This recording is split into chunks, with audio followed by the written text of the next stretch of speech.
seeing the sheer amount of excitement, hype that surrounded the recent CLG versus TSM, like big marquee matchup in the NALCS, really kind of made me think back to the days of Season 2 coming into Season 3 when there was still this open LAN circuit and there were LANs all the time and the primary form of competition was LANs. Like, there could be a league domestically. Obviously, that became the main mode, having league structures. But in theory, teams were free to go where they wanted. Different third-party organisers could hold their own tournaments. And you had a wide-open circuit where teams from around the world entered different regions and competed with each other. And we had a lot of overlap, and a lot of great things came out of as a result of it. Now, trying the LCS format had a lot of different implications, which limited a lot of the factors that I really enjoyed about it. And that's what watching this game here made me start to think about the death of the open circuit, because this game, which was very exciting and it was anticipated, it happened, and to some degree it lived up to the excitement. As soon as that game was over, that's the sort of scenario where, because I come from the world of seeing League of Legends tournaments that had proper single elimination, double elimination, best of 3, best of 5 structures, when I see a game like that, I can't just watch it, have it finish and go, okay, well, that's the end of that. Now let's watch some less interesting matchups, and let's not watch those two teams play again today. Maybe they can play tomorrow or in a week from now. I watched that game and I'm like, okay, great. Let's watch game 2. Oh, that's right. Yeah, there isn't a game 2. That's just a best of 1. That's it. So that excitement level, that hype, etc., it actually can't match the levels of what my expectations could have been in the past. And so I have to ask myself, when I see a scenario like that, why is it even necessary that a league format must exist in League of Legends? Now, the implication, the justification for it, in the past, when LCS was introduced, was like, okay, well, League's the biggest game, so Riot must know what they're doing. And League's got huge numbers, and look at the viewing figures now that LCS started, and look at all these excellent things, look at the money that people are making. You know, all these factors are going in favor of it. Increased viewership, stable view, all these aspects that go in favor of it. Okay, but you have to ask this question: why does that mean that it has to exist that way? I mean, you look at other games, the other biggest esports titles, none of them apply that league format. Dota 2 has a massively open circuit, fully international, where teams from around the world go and compete. Teams from China fly to Ukraine. Teams from Europe and NA fly over to China. They have all these competitions, so many. There's a lot of money to be won. Hundreds of thousands, millions in certain cases of the biggest tournaments. Not hugest, largest tournaments. CSGO has grown month by month, year on year. It's gotten to a large level now where you're getting like 400,000 people watching the biggest tournaments. It has 3 sort of World Championship level tournaments, but it has all these tournaments below it. It has tournaments in NA now, it's expanding outwards. It has tournaments in Europe all the time. You have all these factors where these other tournaments have been able to retain nearly all the positives of the old open circuit and add in aspects like getting bigger viewership and getting week-on-week aspects and getting online competition and getting so that every day there's something for people to watch and that there is a regularity to it and that there's a structure that fans start to understand. This is one of the aspects that I really kind of don't understand as we go into this world as to why that premise has to be accepted, that it has to be a league format for League of Legends to work. LCS has to exist in this format. And so I'm kind of the main point here is to talk about some of the things that open circuit have brought, what was great about it, and why the death of it, unfortunately, has limited like my interest to some degree when I watch LCS. So when we talk about the positives, well, first of all, in terms of the teams, the level of activity was really high.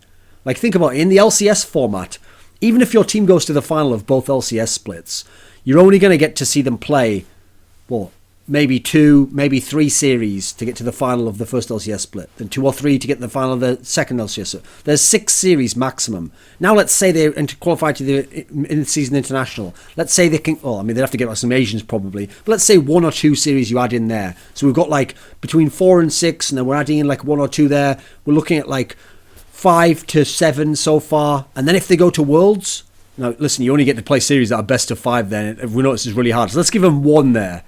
Now we're at like 8 maximum in a year. Okay, let's give them an IEM. Maybe we can get to like 10. It's going to be hard. You need your team to be very successful. But maybe we can get to, say, 10 Best of X series here. Depending on if there's more IEMs. Yeah, let's say 12's like pushing it. 12 Best of X in a whole year. And that's only now. When we've got this circuit we've got established now.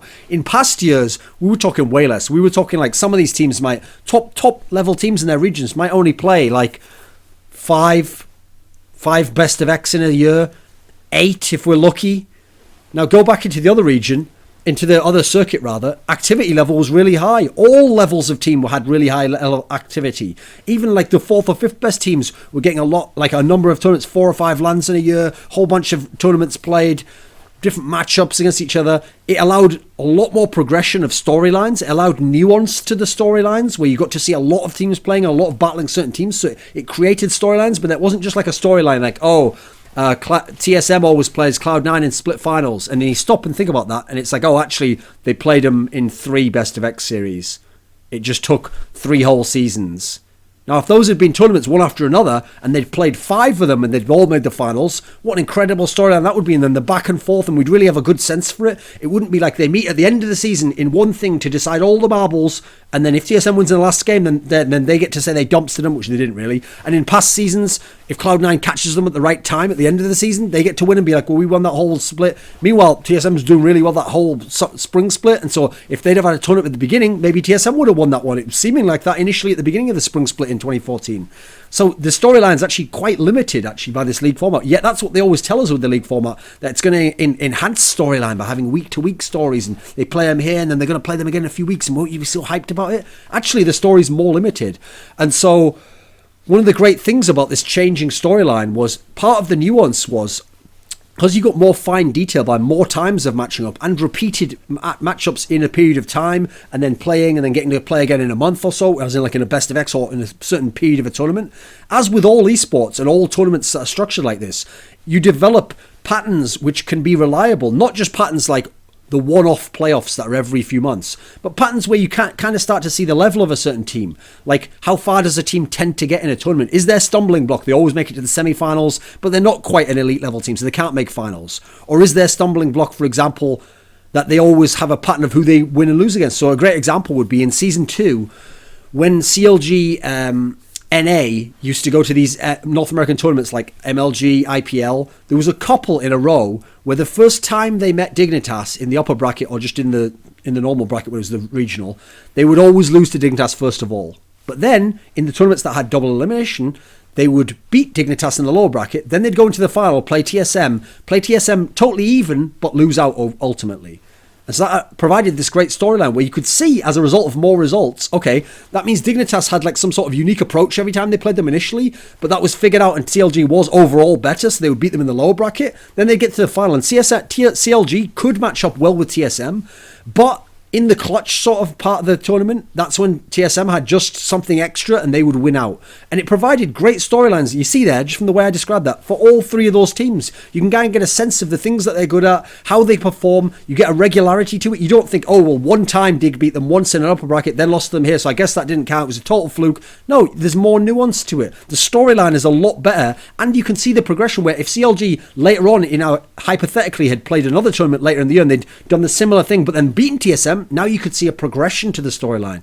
The storyline is actually developing here. The others is just like 1 or 2 points on a graph and then trying to draw a line between them and say, right, well, that's like the level. Like, they were here, they were third in this split, and then they finished first on this one, so that means like, yeah, they were just got better over that split. Well, did they really? Did they get better in the last week? Were they better at the beginning of the first split and that carried out to the last? Like, the storyline's actually very poorly developed in the current system we have. So the activity level is really high. Storylines constantly, the activity of the storylines developing was very high. You got to have a good sense of not only who was the best, but how good were they? Were they sustained good? Were they good for one tournament and then they dropped off and people figured them out? You don't get to find these things out really in the splits. It doesn't really work that way. You got to see rivalries. You got to see matchups regionally. You got to see CLG versus TSM over and over. You got to see Curse versus TSM over and over. You got to see CLG versus Dig. Over in Europe, you got to see M5 versus CLG.EU. You got to see SK Gaming versus Fnatic. You got to see SK Gaming versus CLG.EU. You got these real rivalries that developed. You got international rivalries. You had that OGN tournament that had World Elite, CLG.EU, CLG.NA, Fnatic, Na'Vi, all the Korean teams in one tournament. You got to see Azubu Blaze come over and play TSM in the MLG Summer Arena. You got to see Moscow 5 play against TSM in the early IEMs. You got to see CLG.EU repeatedly go over to NA, but they basically went to every region, play everyone. You got many series. These best of ones were always the rare best of ones you did get had very little significance. It was all about these great best of threes, these great series, and a series itself has its own storyline. It's a microcosm of the teams. You get to see the battle there, but then you get to see the macro sense of how they do from series to series. Then you get to see repeated series. Okay, they've played 3 series now. What happened in the early series? Did something develop? How's it going here? To kind of illustrate the difference in the storylines and the activity and the excitement that it provides, what I'll do for you is I'll tell you the story of one of the teams that played in the year 2012, and by telling you the story of all the lands they went to, you'll see the rich development and how, in terms of watching the best people play League of Legends, this was significantly better than what you have in LCS now. LCS has its own upsides, but those tend to benefit the lower teams and lesser competition and just provide more regularity. But what it gives up is, to me, like giving up this precious thing for something that's just okay and reliable. So what we'll do is we'll tell the story of Counter Logic Gaming Europe, CLG.EU, Froggen, Wicked, Snoopy, Yellow Pete, Crepo. So this team started out in an online competition. They were tearing it up. They were beating Moscow 5, who was the dominant team at the time, the best team in the world. Their first LAN, they go to Gamers Assembly, which is this French tournament, and they actually flunk. At this LAN, there aren't any elite level teams there, but they managed to lose to Absolute Legends. They finished 3rd place overall. So for all the hype online, they haven't actually lived up to it in their first LAN. They've kind of flunked a bit. Then they go to an MLG in NA. They flunk again. There was a problem where apparently like the headsets didn't work, but they lose to TSM, who's the best NA team. They lose to CLG NA, who's the second best NA team. Not a total flunk. The teams they played there are very good and they lost to, but that means they didn't even place top 4. So you can see that the incredible online promise, like, wow, they could be the team to challenge Moscow 5. It's not living up to it at this point in time. And we've had a bunch of chances. Then they go to DreamHack Summer. And because they didn't qualify, they have to go through the BIOC qualifier. They bring your own computer. They win all the way through that. They get into the main tournament. They win that epic game where it was the comeback from 28k gold down to beat Moscow 5 on LAN. At this point in time, the only time Moscow 5's ever lost a LAN game was the one game to TSM in the final of IEM Kiev at the beginning of the year. They'd won IEM Hanover undefeated completely.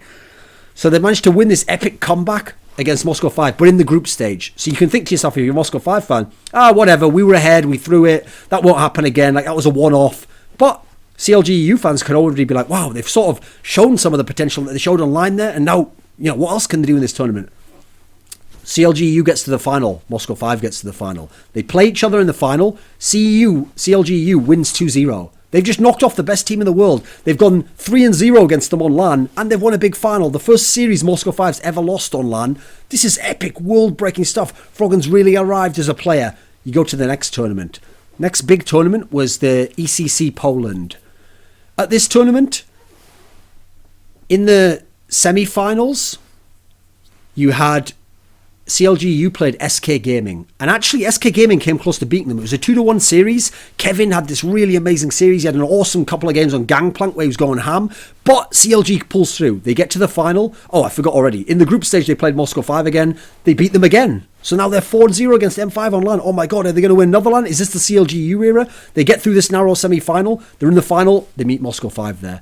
Moscow 5 beats them 2-0. They've reversed the matchup. Now it looks like they've got CLG.EU figured out. They've beaten them here. We've got an awesome rivalry on our hands. Who can't wait for the next time they meet in a best of 3? That's going to be fucking amazing. These aren't split finals like 6 months apart or whatever. I mean, I guess that's unfair. A split's like 3 or 4 months apart. And this was a couple of months apart. Not that many, maybe 2 or 3. What? I've digressed there. I probably shouldn't have made that point there. But you're getting a lot more simply than just 2 splits in a year, right? You get all these tournaments here. So they've got that awesome storyline there.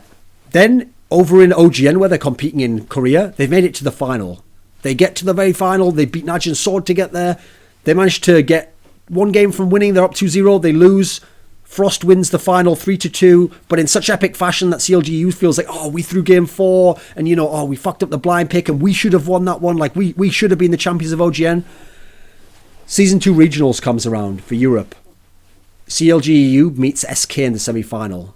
Now here's the interesting thing. If that was like a split, and then they went to the semi-final, and they lost to SK there, as they did here, 2-0, with this epic fashion where SK had some cheese, and then they had some outplays with Oriana, they had Kevin on Gangplank owning again. If this had happened normally, and then SK beats them, if that was just one split, you'd say to yourself, right, well, I guess SK was better. We kind of overhyped CLG.EU. They weren't actually that good. But because we have the ECC Poland semi-final, we now have more storyline and more data and more nuance. So now we can see that, the same thing happened again. Kevin was owning this time, but this time Ocelot really showed up. And we saw that this time SK had a really innovative strategy in terms of this aggressive jungling that Aranea did, and these aspects combined allowed them to now, from a close series that CLG.EU had just won, SK manages to actually convincing them steal it from them in this time around. We've got a lot more nuance there, but we know that it's not that SK is definitely a much better team. In fact, that's what makes SK's victory even better. We know that they were an underdog, but they figured out how to beat this one team and how to get it over them this one time when before they just hadn't had enough. So the storyline there is great. And then CLG.EU makes it to Worlds. They go to Worlds. They beat World Elite there, the team they'd also beat in the round of 8 of OGN. So they beat them twice there. We're showing that they're an elite level team in the world. They play Frost in the semi-final. Remember, the team that they could feel robbed by when they lost in the OGN final. They could feel, we're one game away. This time, it goes to 3 games again. Frost just beats them again. But the fact that now they've done it over a best of 5 and a best of 3, and it's similar fashion it's happening in. I think they even won the first game, CLG.EU. I can't remember on that one, actually. I think so. The fact that it's going like this even shows us, like, no, well, consistently over the 2, Frost is better. And maybe it's by just a bit, but they have something extra. And they have a little extra aspect in terms of how they figured out how to play against CLG.EU. But CLG is a world-class team. We keep repeatedly going there. If that was just the split, and then they just get there, then we'd be like, maybe they weren't even that great. No, they made it to the semis of Worlds. This is great stuff. Then after that, you had MLG Dallas. This is where they went with a stand-in. They took J-Ree instead of Crepo. They lose early on in the upper bracket in this ridiculous fashion. I think it's like Dignitas or something. Actually, maybe I got that wrong. Let me think who they lose to. I forget who they lost to in the upper bracket. But in the lower bracket, they go on this sick run. They beat like TSM, they beat CLG.NA. They lose to Blaze in the end. And they finished 3rd overall with a stand-in. So we can see, like, wow, this team's really great. Even with a stand-in, they were able to do that. They were able to beat the NA teams, whereas before, remember, they'd been humiliated by the NA teams the 2 times they'd gone there before.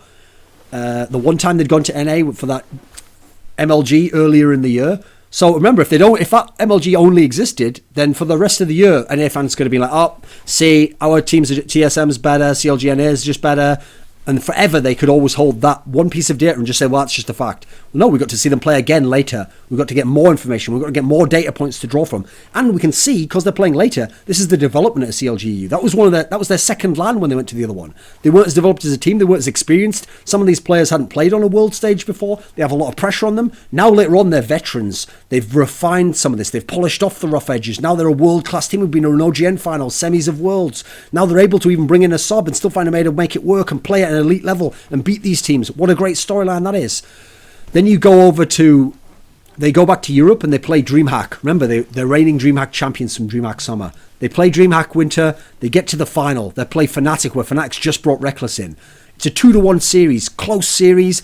Fnatic manages to steal it away. After all those great results of CLG.EU, that adds to the storyline of Fnatic. They've beat the team that went to the semi of Worlds, that went to the final of OGN, that beat Moscow 5 in the summer. What a big accomplishment that is for the Fnatic guys. Over we go to IPL 5. There's one tournament I've left out here, by the way, which is Lone Star Clash 2, but it was just a small tournament in NA. IPL 5. CLG.EU has a solid run. They managed to beat TSM. They lose to World Elite in one of the best... at least Game 2 was amazing. One of the best series overall of the year. They managed to... I think they lost to Taipei Assassins in the lower bracket. Yeah, I think that was correct. No, that can't be right, because it was Moscow 5 that lost to Taipei Assassins. Right, who could it have been they lost to then? Taipei Assassins. No, it was Taipei Assassins they lost to, actually, because M5 lost to... Yeah, Taipei Assassins in the next round. Okay, so CLG.EU lost to Taipei Assassins in that round, and they finished 5th to 6th, so solid run overall. Then you go to IEM Cologne. That was the tournament afterwards. And because this is just a small European tournament, but with Fnatic there, who's just come second at IPL 5, CJ Entus and SK Telecom from Korea. Now, on paper, CLG.EU should be making the semis at least, if not winning the whole tournament. But actually, they bomb out in the group stage. Crucially, they lose to CJ Entus. This is one of the big results that costs them. And they bomb out there. Remember, if that tournament exists, but some of these others don't, what a drastically different picture we'd have of CLG.EU. Wow. Say there was only 4 tournaments existed in the year. They won the one against Moscow 5, okay. And then let's say they didn't do that well against. So DreamHack Summer they won. Let's say they made to the semis of Worlds. Wow, amazing. But then let's say they had the one where, what should I pick as well as that? Regionals as well, so they lost to SK there, and now they've bombed out in groups here. Someone could be like, okay, they're a decent team, I guess, but unless you have the OGN final, you don't have the same storyline. Unless you have the tournament where the MLG that they go with the stand-in, you don't have the same understanding here that this is significant that they bombed out here. Maybe something's changed about their style. Maybe the world's adapted to it. Maybe there's a new meta, because obviously the carry jungling will start to come in then. That's the last tournament of the year. Now, over the year, the CLG.EU team played against Moscow 5 in 2 best-of-3. They played against World of Elite in 3 best-of-3. They played against Azubu Frost in 2 best-of-X series, a best-of-3 and a best-of-5. They played against TSM in 3 best-of-3. They played against CLG.NA in a bunch of best-of-3, a bunch of best-of-1. Look at the variety. They're playing nearly all the best teams in the world here. All the best teams of all the regions. They're going to events in every single region. You can see how the storyline develops and changes and how it makes sense because we have all these data points. And then if we make a conclusion here, is it followed up by the next piece of information? Does what happens next change how we view the original one? When you only have 1 or 2 data points, it's very hard to draw any real thing from that. You can make guesses, educated guesses, but then the next thing happens 3 months later, and suddenly that's so drastic, it pulls into question like, well, were you even good at that one tournament before? You didn't have follow-ups. You didn't have enough people played within that. You didn't have enough matchups domestically, and then bring in the international matchups to know what's going on there. So, okay, let's be fair to LCS. Let's ask ourselves, what are the upsides of LCS? Well, first and foremost, the thing that people will always go with is it gives you a salary, guaranteed salary. Now, for the best teams in the world, they're going to make money anyway. So, mainly what you're saying there, if you're being honest, is we're guaranteeing a living salary for the worst teams in LCS. The teams that used to be the 6th to 8th teams, now sort of like the 7th to 10th, really. These teams who wouldn't maybe have a lot of sponsorship otherwise are guaranteed a living salary. Right. To sound harsh, in an ideal world, that's great that they get a salary. But I have to ask myself, why do I actually care? Like, do I personally, as a human, care particularly that the 10th best team in LCS.NA gets money? Not really, because it doesn't actually provide me with anything. And that might sound selfish, but logically, not only does it not provide me with something just in an abstract sense, but if I then bring into the equation of the fact that I have to give up all these things that were brilliant in the storyline. I told you the CLG there. I have to give up like 2/3 of that storyline, a whole bunch of international matchups, a whole bunch of proper domestic repeated best-of-3 type matchups, a whole bunch of LANs, repeated competition. All these aspects I have to give up in exchange for these lesser players getting some salary. That, to me, that's not a good deal. Like, it actually reminds me of, okay, one of my favourite scenes in Game of Thrones. I think it's an awesome scene. And I don't see many people comment on it, actually, when they talk about Game of Thrones. I think it's the best scene in the whole series. It's in Season 1. I think it's in, like, Episode 9, the one that's called, like, Baelor, where Eddard Stark is in prison. And Varys, who's, like, he's called, like, the Master of Whispers or whatever. He's the guy who has like all the spies and all the information that comes to him from, and the whole kind of storyline of him that's developing is that he's not necessarily evil. He's not good. He's just someone who has kind of like a view that he wants like to keep the status quo. He wants like there not to be like war and stuff, and so he wants to manipulate things so that things stay in this particular sense, at least in this point in the storyline. And so he comes to Ned Stark, who's in prison and who's going to be sentenced to death. And who's been like going to be tried for treason, and the assumption is he's going to be killed. And he comes to him to plead to him, like, just like give up the truth of the reason why you've actually been framed for treason, and just kind of say that, yeah, I did treason, but as a result, you know, the Queen will barter with you, and she'll exchange like, you just say that you did treason. I won't have you killed. I'll just exile you, and therefore, you know, like you won't be killed. All you have to do is give up like the honor of saying like, you know, I'm telling the truth, and just say like I was a liar. Like it seems like a deal to him. Like he's trying to broker a deal here. And so there's the famous sequence in it. So what I'll do is I'll act out that sequence, except we'll do it in the context of this scenario. That what you're offering me is like increased viewership for LCS, salary for lesser players, and we'll act it out in that particular scenario. So Varys has just said this thing like, you know, if you do this, this is what you'll get for it. Like, so in this scenario, he'll be saying like, oh, you know, if you do this, then if you just give up the idea of an open circuit and these matchups, then we'll give like salary for the lesser players and increased viewership for everyone in the league. And then it's like, I'll have to try to like do my Sean and Bean impression here. Like, it's like, You think that increased viewership is some precious thing to me, that I would give up the open circuit and amazing best of threes for what? So Slooshy can get a salary. You grew up with LCS. You learnt their best of one ways and you learnt it well. I grew up in the open esports tournament circuit era. That one didn't work that well. I learnt the glory of best of three a long time ago. And then just as a joke, just to make the scene complete, I guess that other guy would have to be like, and what of Monty's? What of the increased viewership of Monty at the World's Analyst desk? Is that something precious to you, Lord Thorin? And then I'd just have to like stare like intensely, like as I like thought it over in my mind. And scene. Okay, that would be the... It's not that great when you improvise scenes. Come on, guys. It's not the fucking theatre here.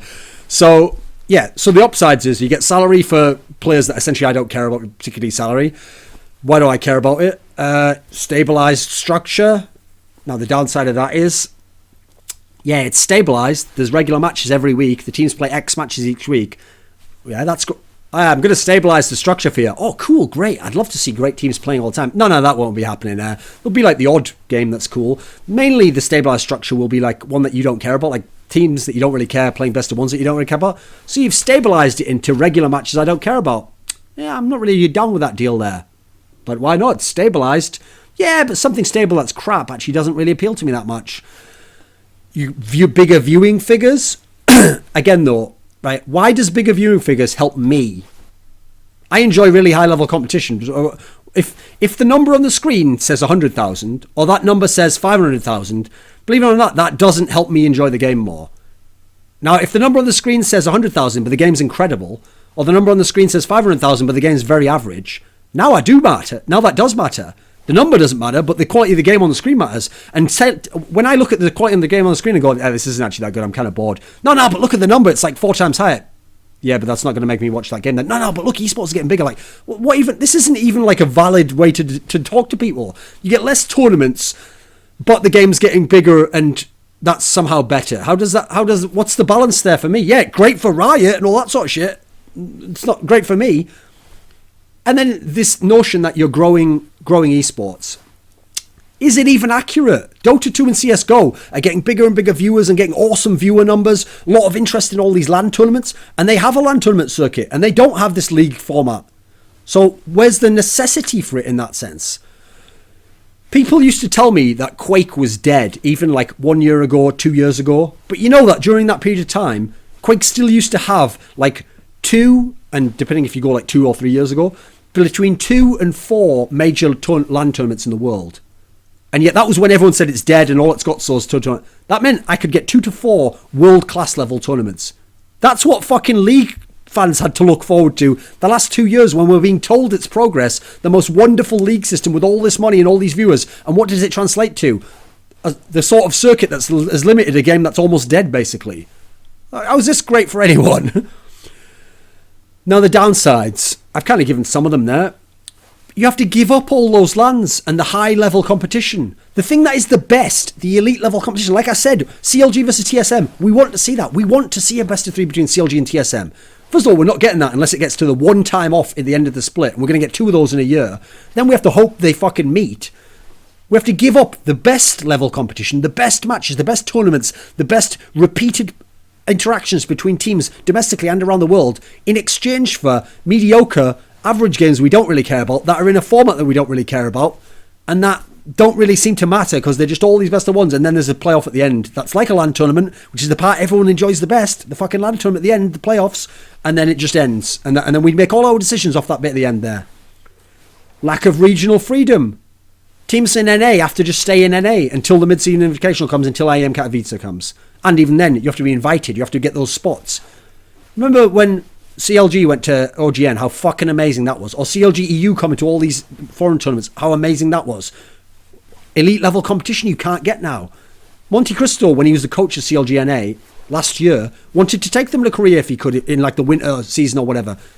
Can't be done. Regional locking of tournament circuits means that you can't do that. You don't even have the freedom to do that. Even if you want to do it and you have the money and you have the interest to do it, it's not an option. Unless you don't want to play in LCS, in which case you probably can't even get in the leagues with the way it run. Best of ones. Who gives a fuck about best of one?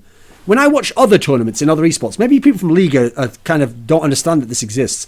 In other tournaments, like in Dota 2 or CSGO or even Quake, when they have, or StarCraft 2, when it's the tournament part of the tournament circuit early on, that it's the best of ones, okay, or like just group stage play. That's the part of the tournament I care about the least. In fact, some tournaments, I don't even really watch it. I just wait to see who gets through, and then once the playoffs come, that's my real season. That's what I'm really waiting to watch now. LCS is essentially the most boring part of the tournament, stretched out for the majority of the tournament, and at the end you have a few series, which is the main part you want to see. So over the same tournament time, we could have all the awesome stuff in a smaller part of that. No, other way around. Get the least interesting part, the least compelling part, the least accurate in terms of showing us how good the people are, the least good at having storylines, because actually LCS is crap for storylines in as much as, wow, this team's on a 3-game winning streak. Yeah, but who did they play? Oh, 3 of the crap teams. Well, who gives a fuck then? This game's gone 50% in their last record. Oh, they must be doing worse then. No, they played 3 of the best teams and they beat 2 of them. This doesn't give you any kind of storyline there. And also, you get an awesome match one time, like, yeah, this team beat them. Awesome, I can't wait to see them play. Oh, they play the worst team in the league next. Who gives a fuck? In a proper tournament, you get the progression of moving up against, in theory, better teams as you go through the tournament. There's a logic to it, and then you get to see them play the next tournament and know that they'll be at the final of that if they make it that far, etc. This doesn't even work at all. In general, groups, my feeling is they in general are only there to slim the field. You're just trying to slim the field so that the playoff section doesn't take 4 days. Instead, it's only going to take 2 or 3 days like you want it to be. So you do the group stage and the crappy best of one part to just get rid of teams quickly, so then you can have the real tournament essentially begin with the teams that have qualified. LCS is all about the best of ones. A big problem with having so little data points and all these best of ones is that people bandwagon insanely hard one way or the other, depending on these one-off results. And remember, some of these one-off results could be a close game. So suddenly a team loses a close game, and you're like, oh, the other team was definitely better, and they're way better, and look at them, they're 3 spots higher in the league. And yet some of these league spots are divided by 1 or 2 games. This is so inaccurate to tell who's actually good and on a regular basis, and we don't get much frequency between the teams playing each other. I mean, a great example of this, obviously, this is one of the things that made me think of this concept, was that Taipei Assassins winning Season 2 Worlds made people overrate them massively. They obviously were an elite team. We saw that when they played at IPL 5. They were top 4. They finished 4th. Great, third actually. They were one of the best teams. But those 2 tournaments didn't really give us a good sense of were they ever the best team. Yeah, they had one very good tournament. Were they actually the best? They finished 3rd in the next one. So what would be the average? Would they have been the 2nd or 3rd best team? If we'd had more tournaments, we could tell. They only played those big 2 ones, though, in some other tournaments earlier. No, in terms of international. Well, if you think it's bad that Taipei Assassins got to win Season 2 Worlds, and now some people can say forever they were the best team in Season 2, LCS is like taking that one tournament and stretching it over 3 months. So it's not just one tournament, one off, and then we have others we can look at. This is like one tournament stretched over 3 months. Imagine if the Season 2 Worlds was just stretched over 3 months and there was no IPL 5. So they won Season 2 Worlds. It's like, oh, I guess they were just the best in that season. Like when TSM won this last summer split. Well, we never got to have the other tournament to find out if actually, oh, this other team was better. World Elite maybe was better than later on. We don't even get a gauge of what's going on at different points in time. We get this end point, which is the playoff finals. And whoever wins that, people assume just because they won the season, they were the best team that whole season. That's sort of how, unfortunately, people's brain does it. They can't remember the flows of who was good in these weeks. And also, those weeks don't seem to matter as much because who are you playing on those weeks? And you played that guy once in a best of one. Did he adapt to you next time? It's so hard to get any information out of these matches. That's why they're not memorable in general. You can remember a few matches from these seasons in terms of the specific details. Meanwhile, some of those best of 3s, think of IEM San Jose. You can remember right now the exact flow of those series. Unicorns will have beaten TSM, the way they did it in terms of the pick ban, and then the amazing Alliance versus Cloud9 series, how that flow went, and then the final Cloud9 outclassing Unicorns of Love, pick ban owning them, Hayachi doing pretty decent, Meteos is amazing. The flow of those games is much easier to remember. It was more exciting, it sticks with you more, the narrative of how the teams developed and what champions it's all there. Much better, much more well defined than in this LCS format. You've also got, so aside from it skewing results massively in terms of people's perceptions, you have massive player burnout when you have to play 10 weeks in a row. If you play a LAN tournament, if you win it, maybe you take a few days off, you take a week off, you decide to even skip a tournament because our team is doing badly at the moment, we don't want to do that, or we're doing badly and we want to get back on the horse. You have a lot of say in it. You can actually shift things so that depending on your team and your personality and the makeup of these people, you can fit things so that it makes sense for you over the year. You can decide what you attend. LCS, it's not like that. You must play these weeks. If things go to shit this week, you might be out of the team in 3 weeks, or you might make a drastic change off maybe 2 key losses. One might even be a close one. This is really bad in terms of like emotional roller coaster for the players. It's difficult for teams to properly analyze what's going wrong because you're not getting enough sustained data. You remove a player after like 4 games. 4 games isn't enough. That's like barely even a LAN tournament if you go to it. And in LAN tournament games, like CSGO, Dota, they'll give someone 2 or 3 LANs before they remove them. You're getting 4 games sometimes in LCS before they replace you with a sub. The fucking Piglet scenario with Liquid. You didn't even get to play a whole tournament. In terms of what the solutions are, I've got this video's already gone off long enough, so I'll present my own solution later on in another video because I have a concept for how LCS can be restructured, and I'm not naive in imagining that it's just going to abandon everything, stop doing leagues, which they obviously love for some reason, and decide to do my format. But I think I have an interesting approach to it that can retain some of the qualities of each and give you the regular thing, give you the viewership, but give you some of the good things about the others. I have my own concepts, so I'll do that in a separate video, but I want to just outline here and kind of bemoan to a degree the death of the loss of the open circuit, the death of the open circuit, because it did bring all these great things, and it almost everything that I enjoy about the game and esports in general was there in the open circuit. And not like all of those factors have disappeared, but a lot of them have, and a lot of them are more limited, and a lot of them are kind of bastardized to a degree, and a lot of what made those aspects great, and a lot of what made the storylines awesome and the history great, and seeing those matchups you wanted to see, you would see them eventually if the teams were good enough. It's just not there, and things just become too much of a crapshoot in terms of, will you ever get to see Faker against Froggen? Maybe not. Will you ever get to see a Chinese team beat a Korean team in a best of 5 because they played so many over the year? No, they only play every now and then, 1 or 2 over a whole year max. You don't get these things that you got over there. And what's the trade-off? Oh, the number's bigger on the screen, which, remember, Riot apparently foot the bill for LCS anyway. They're not making tons of money off that. It's not like it's growing esports in that way. It's growing esports in some vague sense. But is it? These other games that are growing aren't using that method whatsoever. They're giving us all the benefits of the other, and they're growing. A player that I don't particularly care about, who I will never remember as some memorable guy, gets to get a bit more money and can buy shopping from the fucking place without having to have a job. Okay, is that really worth trading everything for? I don't think so, as my kind of like poorly acted out Game of Thrones impromptu scene would suggest. No, I don't think it does really. So there's my thoughts on the death of the open circuit.